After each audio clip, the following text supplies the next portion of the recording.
Praise the lord. దేవునికి మహిమ కలుగును గాక. మీ అందరికీ యేసుక్రీస్తు నామములో నా హృదయపూర్వకమైన వందనాలు తెలియపరుస్తున్నాను. సేవా పరిచర్యలో 6 సంవత్సరాలు సైకిల్ మీద ఆయా గ్రామాలకు తిరిగి సువార్తను ప్రకటించా. దేవుని మహాకృపను బట్టి 2007 నుండి ప్రత్యేకంగా సైకిల్ మీద తిరుగుచూ ఆయా గ్రామాలు తిరిగి దేవుని యొక్క సువార్తను ప్రకటించాం. అది దేవుని కృప, అందరికీ దొరకదు ఆ భాగ్యం. ఈనాడు మనం చూస్తే సువార్త ప్రకటించాలంటే బైక్ ఉండాలి, ఆటో ఉండాలి, లేదంటే ఒక కారు ఉండాలి, లేదంటే సువార్త ప్రకటించడం చాలా కష్టతరంగా ఉంది. నాడు సేవకులకు చేయలేని పరిస్థితుల్లో ఉన్నారు. అయితే దేవుని మహాకృపను బట్టి 6 సంవత్సరాలు చంద్రలపాడు మండలంలో పలు గ్రామాలు తిరిగి దేవుని యొక్క సువార్తను ప్రకటించాం. అయితే అది దేవుడు మాకు ఇచ్చిన గొప్ప విలువైన కృప, గొప్ప భాగ్యం.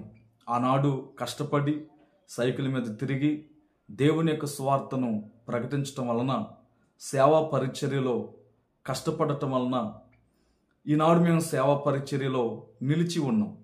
ఆనాడు మేము సుఖపడి ఉన్నట్లయితే ఈనాడు మేము సేవా పరిచర్యలో నిలిచి ఉండేవాళ్ళం కాదు. ప్రారంభంలో మేము కష్టపడటం వలన చంద్రలపాడులో మరి చుట్టుపక్కల పరిసర ప్రాంతాలలో, చంద్రలపాడు మండలంలో పలు గ్రామాల్లో సువార్తను ప్రకటించడానికి సైకిల్ మీద వెళ్ళి సువార్తను ప్రకటించి, నాతో పాటు మరికొందరు యవనస్తులు మరి నైట్ వచ్చేటప్పుడు ప్రత్యేకంగా చీకటి నడిపించుకుంటూ వచ్చేవాళ్ళం.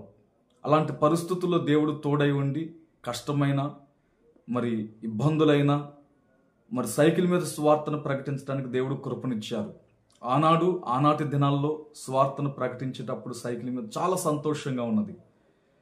నిజంగా అది దేవుని కృప అండి. మరి దేవుని యొక్క సువార్తను ప్రకటించడానికి దేవుడు కృపనిచ్చారు. దేవుని మహాకృపను బట్టి క్రమక్రమంగా దేవుడు కృపానిధి పరిచర్యను ఆశీర్వదించి ప్రగతి పదంలో దేవుడు నడిపించారు.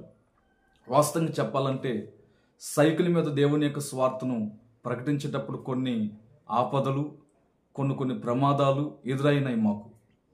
చూడనండి, రాత్రిపూట సువార్తను ప్రకటించి వచ్చేటప్పుడు పొన్నవెల్లి, కొత్తపాలెం ఆ రోడ్లు చాలా భయంకరంగా ఉండేవి. సైకిల్ తొక్కటానికి వీలుగా ఉండేది కాదు, అంత గుంటలుగా ఉండేది. మరి భయంకరమైన చీకటి నడిపించుకుంటూ వచ్చేవాళ్ళం. ఆ చీకటిలో భయంకరమైన పాములు, భయంకరమైన విషపు సర్పాలు, దేవుని కాపుదల, దేవుని కృపేనండి. మరి ఆశ్చర్యకరంగా దేవుడు మమ్మల్ని నడిపించారు. మరి ఆనాడు కష్టపడి దేవుని యొక్క సువార్తను ప్రకటించడం వలన దేవుడు ఈనాడు కృప వెంబడి కృపనిచ్చి ఆయన సేవా పరిచర్యలో బలపరిచి దేవుడు నడిపిస్తున్నారు. ఆయన నామమునకే మహిమ కలుగును గాక.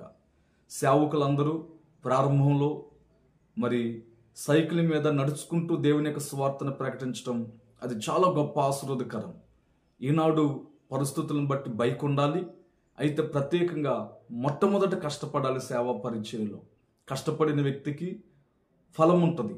దేవుని మహాకృపను బట్టి సేవా పరిచర్యలో మరి ప్రత్యేకంగా 6 సంవత్సరాలు సైకిల్ మీద దేవుని సువార్తను ప్రకటించడానికి, నడుచుకుంటూ సైకిల్ మీద దేవుని సువార్తను ప్రకటించడానికి దేవుడు కృపనిచ్చారు. ఆయన నామమునకే మహిమ కలుగును గాక. ఆమేన్.